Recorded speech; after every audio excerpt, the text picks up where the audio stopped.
So నాకు దీంట్లో చూడంగానే నాకు ఇంకొక point doubt, I mean Rajendra Prasad గారిని చూపించారు కదా.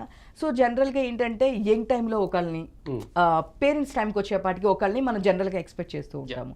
సో ఈ టైంలో రాజేంద్ర ప్రసాద్ గారు అన్ని క్యారెక్టర్స్ చేశారు, హీరో అందరికీ తెలుసు. బట్ ఇట్లాంటి టైంలో ఫస్ట్ నుంచి ఆయన్ని చూపించడంలో ఏమైనా రిస్క్ అయితే అనిపించలేదా మీకు? అంటే జనరేషన్స్ చేంజ్ అప్పుడు అలా రిస్క్ అనిపించలేదండి. ఎందుకు అంటే ఆయన్ని మనం హీరోగానే చూసాం. ఆయన ఒక అమ్మాయితో ప్రేమలో పడ్డం, లేడీస్ టైలర్లో సుజాత టీచర్ అని వెనకాల పడ్డం, అవన్నీ మనం చూసిందే.